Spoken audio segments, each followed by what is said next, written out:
Welcome, ladies and gentlemen. It's your boy, Sean Williams. Welcome to my new series called Off the Mat, where we talk about mental health and how to impact athletes across the world. Today, I'm joined with my guest, Zach Bolds. How you doing today, Zach? I'm good, Sean. I'm good. How you doing today? Good, good. Can't complain. Let's just get right into it. So, tell me about yourself. Yeah, man. My name's Zach Bowles. I'm 24 years old. Originally from Georgia, but I live out in Texas. Been out here for the past couple of years. Done a lot with my life. Done sports growing up. I know that was something that I really liked doing growing up. That was, of course, like every black kid, of course, like wanting to do like whether you want to be an NBA star or NFL. So tried football in sixth grade. Didn't really turn out too hot. But found that transition to my love for running, which I currently love doing now, and like keeping my body fit. So like that's something I've recently discovered. Honestly, is like I've actually really want to run like a half marathon. But getting back to like the sports, I had did track and field, and I also did cross country while I did soccer in high school and middle school. So like all three of those long distance running sports has like been something very cool too. But yeah, outside of that, I love anime, love good food. Yeah. Good, good. I'm glad because I actually ran track. I did track and field when I was in middle school and high school as well. I started three track programs in my hometown. I'm from Danbury, Connecticut. And the track programs I started, I ran in one of them. And that was back when I was in sixth grade. So I'm kind of familiar with that route. And then I started coaching afterwards. So this should be an interesting conversation regarding track and field since it is a passion of yours. Tell me, and maybe it's a little early on to be this self-aware, but tell me how you handled balancing being a athlete and a student in high school.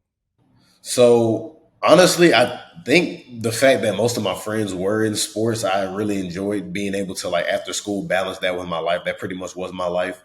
Up until senior year, I got my first job. So along like balancing that with school and sports, like that was a little tiring. Of course, it was nice to have money, but overall, it really wasn't much of a challenge balancing that. I really actually enjoyed it growing up at the time when I was doing it. Okay. So tell me how your family played a role in your life with the sports. You're going, it's a consistent routine when, especially when you're in high school, of going from home to school to sports to home to school to sports. What role did your family play in your life?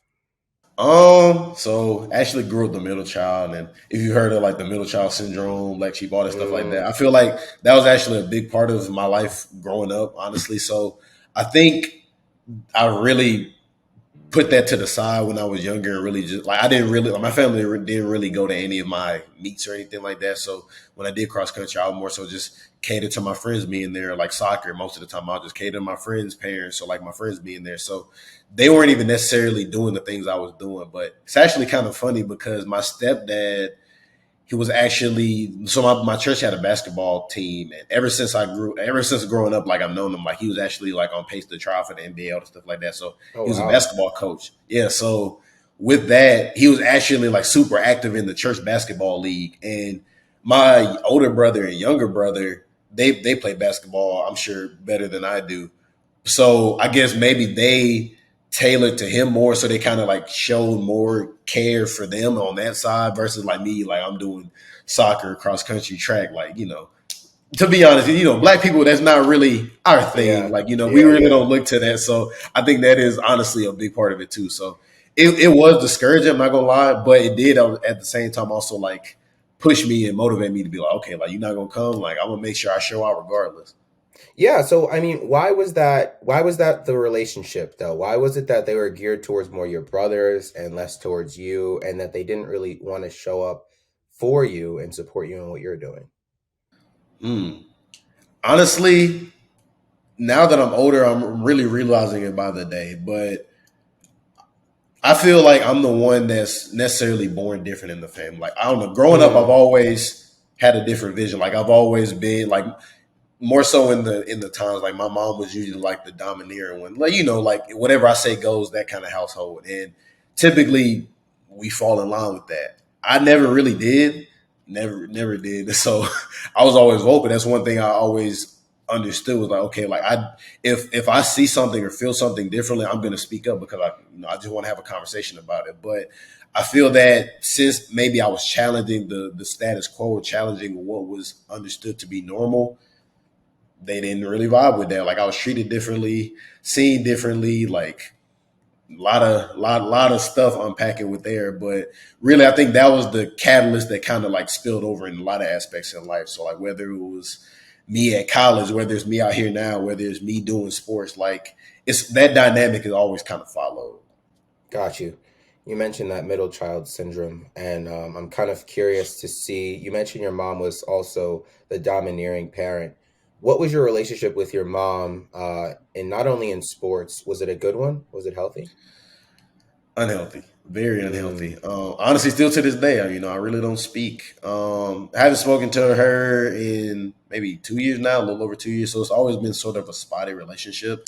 hmm. But yeah, I think it was honestly the center of my life. I feel like for a good part of my life, like, or at least maybe that problem stemmed to maybe some issues I had in a good part of my life and still dealing with now, honestly, because every child, your first most important relationship is typically your mother, whether it's a healthy one or an unhealthy one. So it's either that balance of you like with the healthy one or like unlearning how to move on with the unhealthy one. So I think it was honestly, it still is very a big part of my life, very big part of my life, just because ideally, I would love to have that relationship with her now that I'm older and like I'm able to understand like our parents are people, our parents go through stuff. That's not excusing what they've done, but at the same time, I feel like people have to be held accountable for the things they do. And if something is unhealthy and you can't change somebody, you definitely need to get that distance if necessary. Got you. Because we often see, in especially culture today, the single parenting, we see that the mother is usually sometimes filled in, taking care of the kids, and the father is the one that's away. Now I see this interesting demographic where you're okay, I'm not talking to my mom. I always hear in social media, oh, men ain't this, men ain't that, men ain't shit. And you think that, it's because the mother was taking care of the kids. I see it's flipped here. How does this impact your mental health? But also, how do you view, like, how does this impact your relationship with other maybe men and women? How do you view men and women in a relationship based on the roles that your parents play in your life? Man, so thing is, so my dad is actually in my life. Like my dad, so I Good. have my mom and stepdad are married. My parents were married when I was born, but they get divorced when I was maybe like 5 or 6. So I don't really remember too much of my parents being alive. I more so remember them being apart, but I do remember because I was in Atlanta. So my dad still lives in Atlanta, but I moved to a city called Macon in Georgia. It's maybe like a little bit over an hour outside of Atlanta. Mm, So just the dynamic of not being able to physically access him when I wanted to, like it made me askew to doing that. But I think honestly that was a very big impactor on my mental health. Like growing up, I was anxious. I'm sure depressed at a time. Always kind of like worrying about like if I'm good enough, if I'm worthy enough of just certain things. I would just look at other people's relationship with their parents, and I'd be like, dang, like I don't really think of my mom like that. Or like I would see their mom mm. like do it, like oh, I'm going to get food with my mom after school. I'm like, oh, I would never want to do that. I kind of just want to, chill with my friends or something like that. So I think honestly that was a very big mental health impactor that honestly hindered a lot. Like I know you spoke on like the relationship you see with men and women honestly had to I'm not in therapy currently, but I was in therapy for a little bit over a year, maybe like a year and a half ago. And I specifically chose a black woman because I understood like I had some stuff that I had to heal with looking at black women in relationships. So I had to talk to somebody, another black woman, and help to understand that. So I think that definitely was a big impactor for a good bit of my life. But now I feel like that shift has happened.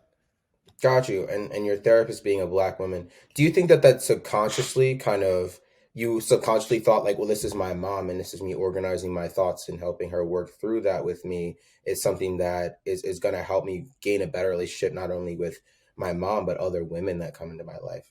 Is that a thing? Maybe if not Maybe I 100%. maybe I went too deep into that, but I'm really Oh no, you're good. No, maybe yeah. not 100, even 100%, but a good majority. Yeah, I would honestly say like through my life, maybe not even mom, maybe like big sister. Because in Okay. my life, I have had different women, older women in my life that haven't been healthy. Like I lost one to cancer, but she was in the Mhm. church with us, and I remember like that shook me a good little bit. Like when I didn't have her to lean on, and had another lady in the church. Actually, she passed away too. So like I did have those people, even though I was like forced to be in the church and like forced to be around certain people. I still had those big sister encounters to get through stuff, and like I was able to level with them. So I think that talking to my therapist and I guess going on that deeper level with the big sister, like it really changed my life to be honest. Good. I'm glad. It's interesting too. Not only in relationships, but being an athlete, you're on a team. You have to have a role. You're a team player. How has maybe your family relationship impacted your role as a team player on your track teams? Were you getting along with people? Was it kind of in the way of really getting to work together with people? Walk me through that. Yeah, so I think one thing that I guess maybe the way I was brought up taught me that these are one or two ways you can go. Like there's always the story of like the drunk father with the two kids, like and the drunk father passes away, like he beats on the kids. One kid grows up to be the exact same way, the other kid grows up the complete opposite, like grows up to be a lawyer, all that stuff like that. So I think on that spectrum, like the way I was just brought up and like maybe around certain individuals I was around, I think if anything, it just made me do the opposite. So I noticed like the unhealthy relationships in a marriage, because a marriage is a business or a team, like relationship with your parents, that's the same. Like every relationship is a team aspect. So I Hmm. think on the opposite spectrum, I was like, oh, I'm good. Like I want to laugh with my teammates. I want to challenge them. I want to like healthily challenge them. I want to be competitive. Like I want to joke with them. I want to make sure they're good, because when they're good, we could do better as a team overall. So if anything, I think it had that opposite effect on like the team aspect. Got you. So you would say that your family, dysfunctionality did not impede on your sports and the relationships you had with people. Kind of, and I want to take that a step further. How did you manage that positive mindset? And because I know for a lot of people's me myself being an athlete, your personal uh relationships, the thing that go on in your personal life can play a big role in the success that you have on and off the mat, on and off the track. How do you manage that? Because a lot of people, if they have family struggles, sometimes they often quit, or even worse, they do harm to themselves and others. How did you manage to keep that switch where, okay, I'm at home, I focus on this with sports, I'm bringing my teammates up? Um, Honestly, it was hard. It really, Mm-hmm. and in some ways, maybe I've honestly had to challenge my people pleasing. Like people pleasing also has also been a thing that I've had to challenge. So even in that regard, kind of keeping home at home and like keeping school at school, like keeping everything else like kind of separated. Like I think that was also a thing too. So maybe even putting on a sort of a mask, that's something I used to do as well. Like I used to kind of put on a mask when I was at school or I was at sports. It was like depending on different situations, the mask would come down or the mask would completely come off. But for the most part, it was some sort of mask that was on there. But yeah, I just think that was really a big thing too. So like just that dysfunctionality and like balancing that, like it definitely did get tiring, and I think that was definitely a challenge to I guess keep up. And I think in the terms of like you said, like just being able to like still do good in sports, I think I just transmuted it. Like the negative, I was like, okay, I can't control what goes on at home, but the few things that I am enjoy that I do enjoy and I do love that I am even pushed to pursue, let me put my energy into this. Let me put my energy into that. Like, let me put my energy into the few things that I can control and like be able to do. And that's definitely changed to the point I am now. But I think that's always been the mindset with why I did things. So you were able to, you said transmute, you're able to use that negative energy and use it as a positive towards your sport, and that positively impacted you. That's really self-aware for somebody, and we're talking in high school, doing sports. Do you think that, and maybe going a little too deep into it, were you afraid? Were you afraid of kind of showing people that side of you where that dysfunctionality may have had an impact on you, showing that to your teammates? Like, was there something in your mind? Because you mentioned putting on a mask. Putting on that mask almost seemed like it was automatic because you were so used to it. Was that a coping mechanism for the fear of people having to really get to know who you are and what you go through? Or was that just because you have, like, I don't know, common courtesy or something like that?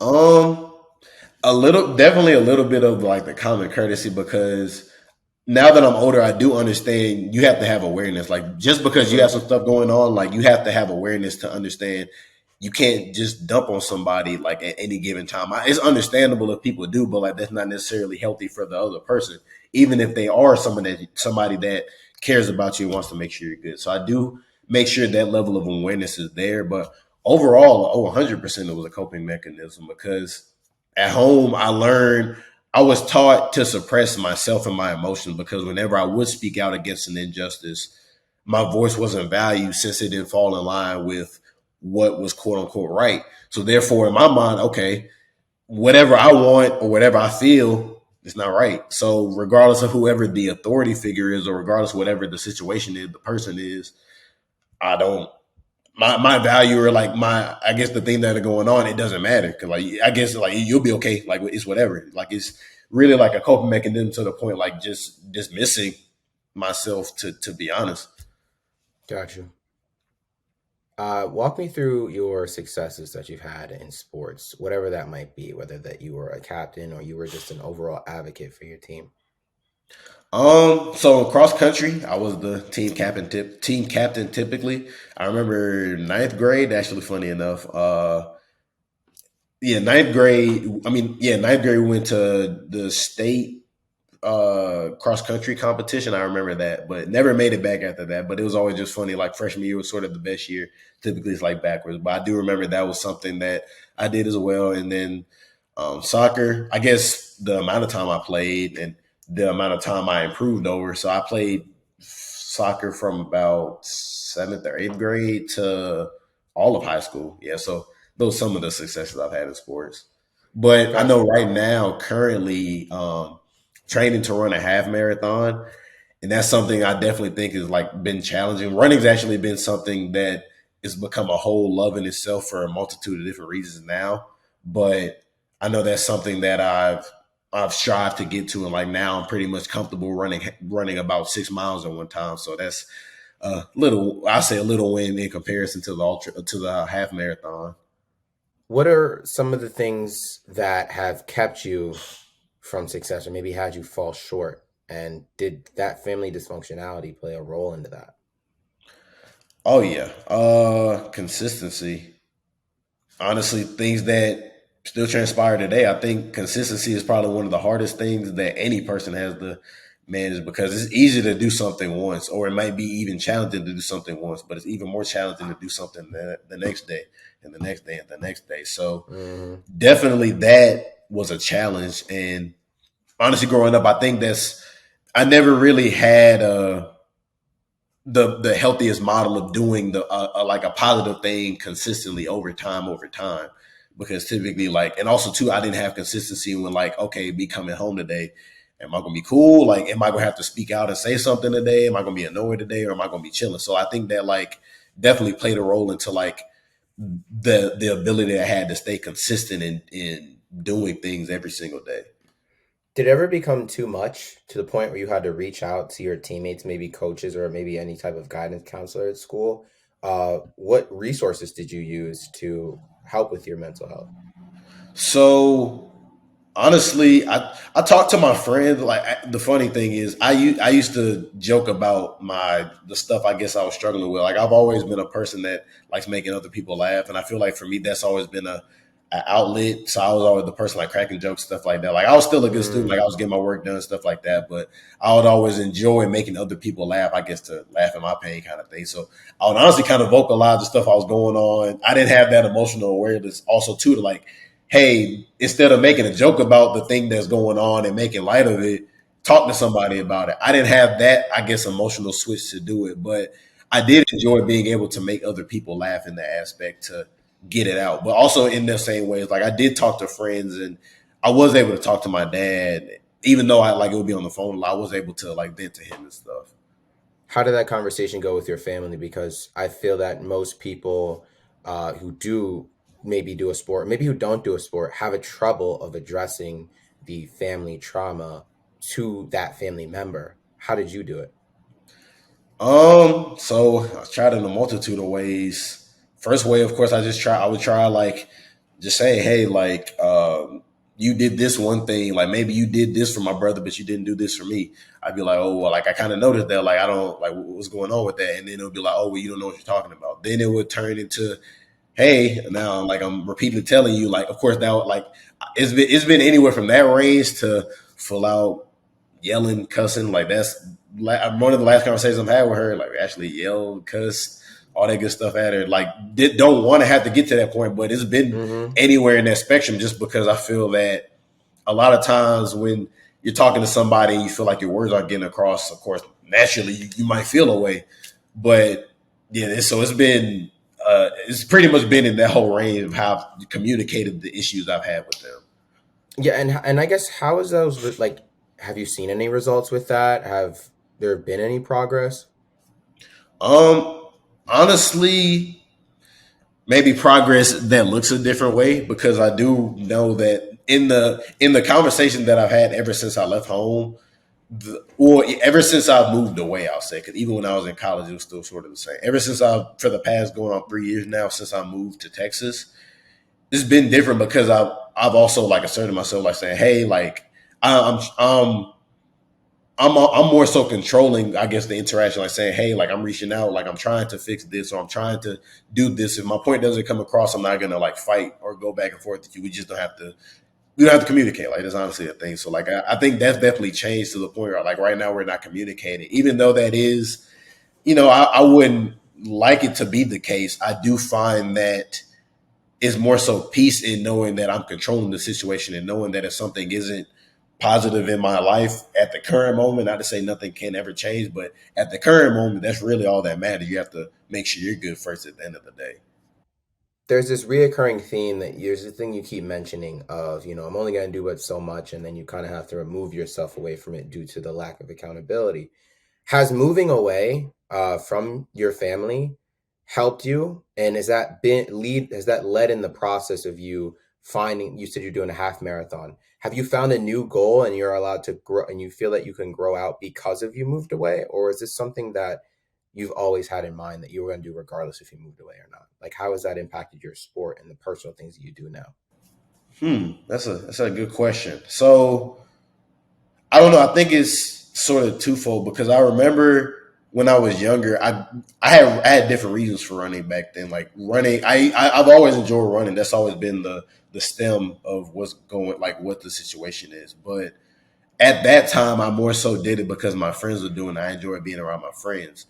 But now I honestly enjoy running because it's a personal thing. Like it's really a personal challenge. Like running is a lonely thing. Like you're literally, I mean, you can run with people, you can run like alongside people, you can run in the park and notice people, but it's really you and you. Like it's not like basketball where you can play against somebody or something like that. Like you can race people, but it's still a personal battle. So I think the fact that now that I'm older, I don't necessarily know if it fully contributed to the fact that I'm away from them, but I do think now that I have gotten that distance away from them, I'm learning how to challenge myself and find that love of running for different reasons now. So transitioning, you're an expert in the personal development area. You're on TikTok, Instagram, and you spread very positive messages. I'm a big fan of yours as well, which is the reason why I have you on this show. But also, I like what you're saying and how you carry yourself in your communication. Knowing what you know now about personal development, how has that made your life better? Oh man, it's completely changed my life, honestly.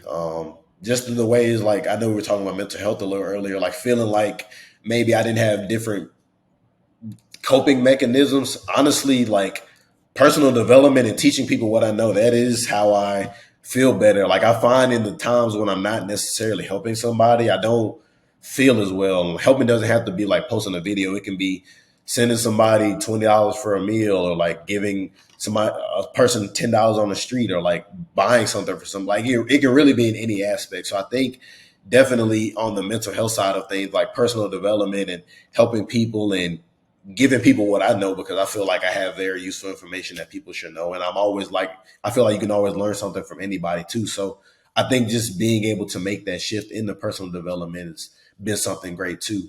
And honestly, it's like in the terms of, like you said, communication, being able to communicate my point, that's literally what I do for work now. Like I'm in sales now. If anything, it's kind of like a two-way thing. Like I'm learning TikTok to learn how to better talk to people, but I'm still getting being able to help people. So it's really like a long convoluted answer for like why personal development is something I love. No, I love that. And that's what I love about, personal development itself is that in order to help other people, you end up actually helping yourself too, and you kind of organize and iron out things that maybe you have thought differently. Now you have a different perspective on it. Mhm. Knowing what you know now, especially, how would you have gone about your trials and tribulations in high school with balancing academics and being an athlete as well as your personal life? What would you have done differently?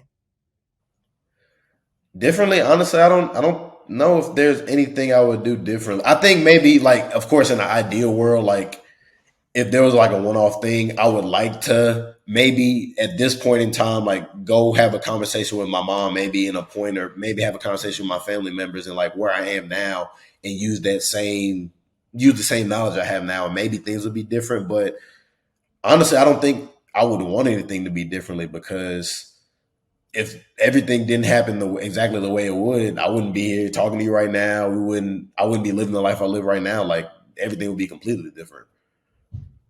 No, I listen, I actually love that because I'm a firm believer in that as well. Like things happen for a reason and you wouldn't be where you are now, and because where you are now is the best place you can be based on, everything that transpired, good, bad, indifferent. But kind of I want you to really walk me through why you made that decision because we often feel like when a certain issue happens, especially within our family, that we can never address it. How why I guess why do you make that decision? Why don't you feel as though that you should address a situation now that you have more knowledge in that aspect of self-awareness? Why don't you think that you should do Mm. something differently is my question. Mm. I just think the fact that I even have the awareness and the wherewithal to be able to say like, oh, hey, like how I used to do things, I don't do things now. Like I treat my body differently. I treat my mind differently. I think those same realizations wouldn't have come and can't ever come had I not gone through the things, because like I said, like I used to not be vulnerable. I used to think vulnerability was weakness, because like with my mom, I never saw her like be vulnerable, I guess, or like my definition was skewed. All those little different nuances of everything that happened, like for everything from how I handle the situation to how I can read body language, how just everything, like literally everything had to happen the way it did in order to have the knowledge of what to do now. So I don't even think there's a way to do anything differently and I wouldn't be the person I am. Okay.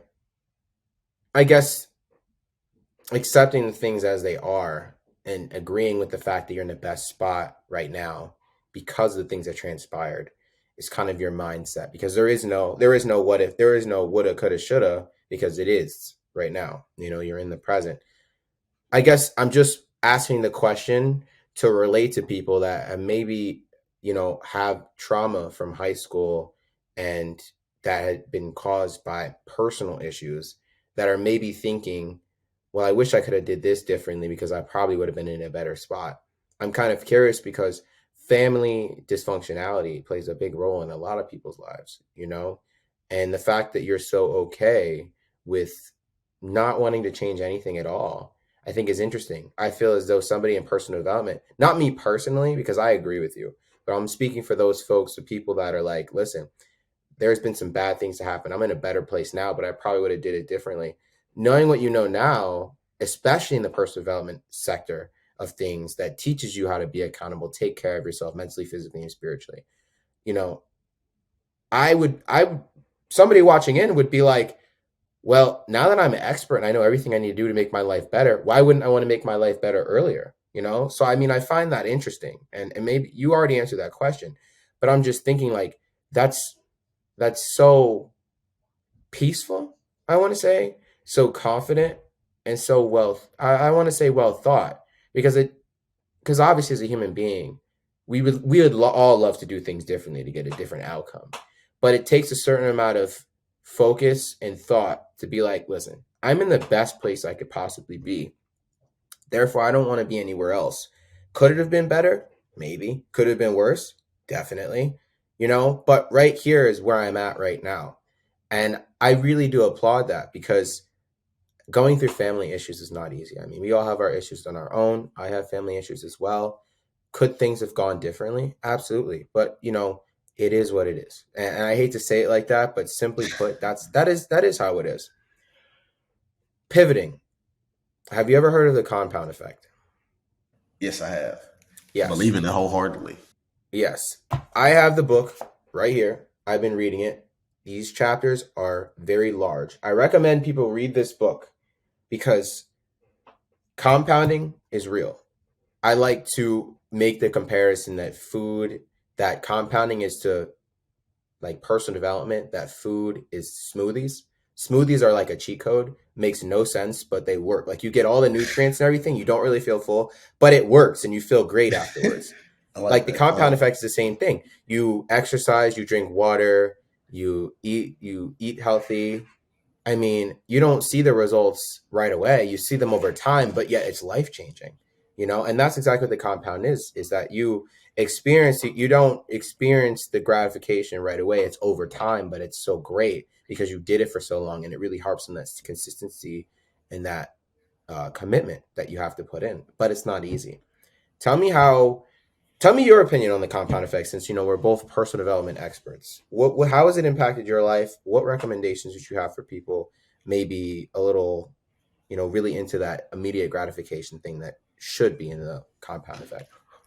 So I think first off, like you said, like compounding is literally everything. Like you look at the people who have the best bodies, the people that have the most money, pretty much every aspect of whatever people might want in the long run, that quote unquote success is compounded. Like compound, like you're not just gonna post a video and I mean you can like I've definitely seen profiles where like your people post their first video goes viral, like literally every video after that they post. It happens. Like this, people hit the lottery. Like these things happen, but at the same time, those don't happen closely as likely as they do to the people who are literally doing the same thing day in and day out. Like day in day out. Like you literally like people that have abs is made in the kitchen. It's not just you can't just like eat one good meal or run 6 miles one time. Like I can't just go run 6 miles one time and expect to lose 5 pounds. Like it's not gonna happen. Like it's not just naturally gonna happen. So compounding is literally everything. Like whether it's investing, like the fact that Mm-hmm. me and you are so young right now, like we can invest X amount of money, we can invest $100,000 in the next couple of years. And how many millions will that be? Who knows? Maybe billions, depending on what's going on. Who knows how much money that'll be in 10, 20, 30, 40, 50, 100 years. So compounding is everything. And I just truly like, now that I'm getting older, I really understand the true power of it. Like we're not getting any younger. So you have to be conscious of your days to really be consistent every day, to be honest. Absolutely, you do, and you have to have that patience. I think there was a question in the book that said, "Would you rather have $3 million now, or would you rather have a penny that appreciates over 31 days?" And I mean, I'm going to ask you that. Which one would you rather have? The penny. I actually there's a book I want to say it's called the 99-minute millionaire. Actually, funny, I got it. One of my own managers in my own internships gave it to me at the end of the summer. But I think I can't remember the number, but wasn't it like $1 or $2 million? Like after or maybe even more than that, like after the 31 days, it was some kind of number like I think it that. was But like 10 million or something, a little over $10 million. 10 minutes. So yeah, never mind, math way off. So just that little aspect of how fast things can happen if you stay consistent. Like that's I'm taking the penny over. I'm taking the double penny every day. How has the compound effect impacted your life? I mean, I could probably answer this question for you just in this great conversation we're having, but you didn't become who you are overnight. It wasn't an overnight hit. It took time. How has the compound effect and helped your life and helped you get to where you are now from where you were in high school, that young kid running track, trying to keep his dysfunctionality away from the world? Hmm. Uh, Really, the compound effect, you just have to be conscious. I would say the first thing I just was has always been conscious. I think that's always one thing I've always appreciated. Like, if anything, it's kind of crazy how much awareness I feel like I have of every little thing, like whether it's spiritually, mentally, like little aspects maybe somebody might do. I just feel like I'm very aware of things. So I feel like I've always had that awareness to just how things work. So I think the first thing that has to happen is you have to be aware, because in order to make a change, you have to be aware that a change needs to be had first. So I think that's definitely the biggest thing that I've done is just increase that awareness, because once you increase awareness, you can do anything. So first thing I did was that. Um, Second off was just like you said, like how we were talking a little earlier, like just being real, saying like just saying like things happen and you have to be okay with that. And it's just like cut and dry. Like life isn't so simple, but it really is. Like things, it's either things happen or they don't. There's no if, ands, or buts. So you just have to realize and say, okay, like if I'm not in this point, I am where I want to be. I'm either here or I'm not. So what I need to do to get to where I want to be, and have that realness with yourself. So have the awareness plus that realness, and the last thing is just that implementation. Like you have to be willing to get from the point you are now to this point. You have to be willing to put in that work and just do it. So I think in the aspects in life, whether it's physical, mental, financial, that I have gotten to, I think it's really a mixture of those three things. What are the little things that you do on a daily basis to kind of compound that are compounding right now in a good way? What are some things that people can do now that are maybe in a similar or were in a similar position, maybe a certain position now they can do to kind of make their life better and kind of move away from this trauma? Hmm.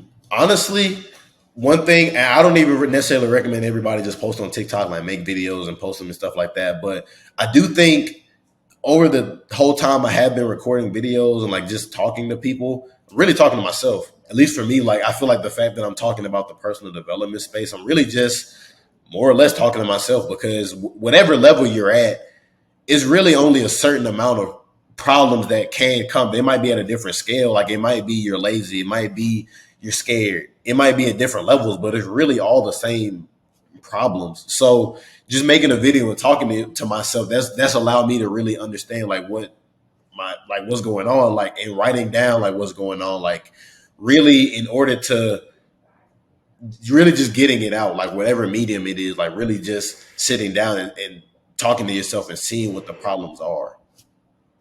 So journaling, meditating, and posting on TikTok. I definitely, I recommend social media in any regard, TikTok specifically, because TikTok's crazy. But hey, man, definitely like talking to yourself. It's an underrated gem. Mm, outlets. It sounds like having an outlet is something that you use to gain the success that you have now. A lot of people hold on to things. I was looking at this. I want to remember this quote for this exact reason because I think it's perfect. I'm gonna butcher it, but this guy was another motivational speaker who I met on TikTok. His name is Ali Benazari, something like that. He Mm-hmm. said, and he posted one of his first motivational engagements, speech engagements that he had, and he said at the end of it, he was talking about how, oh yeah, he was nervous. Going into something new is scary, but it's also exciting. But I wanted to do it because I loved it. But he gave the message of saying like act on the things that you need to do because. And then he said, here's a quote which I'm going to butcher, but he goes, "The reason most men have low self-esteem is because they don't fulfill the promises they make to themselves. Mm. Whatever, whenever you don't, you chip away at your self-esteem." And I commented under that. I was like, just like you. Because I'm like, he's right. It's not the fact that we're upset because of what other people did, but it's because of what we didn't do, in that moment. And I love that. It's the fact that you're not doing anything, not because of how the person made you feel. It's the fact you're not doing anything after that. So it goes back to that victim mentality. You decided you weren't going to be a victim in life. Therefore, you worked above it. And even at a young age, you were like, listen, people don't deserve my baggage. I don't even deserve my baggage. So if that's the case, I owe it to myself to act on the things that, are impacting me now. And I don't want to self sabotage myself. I got to act on those.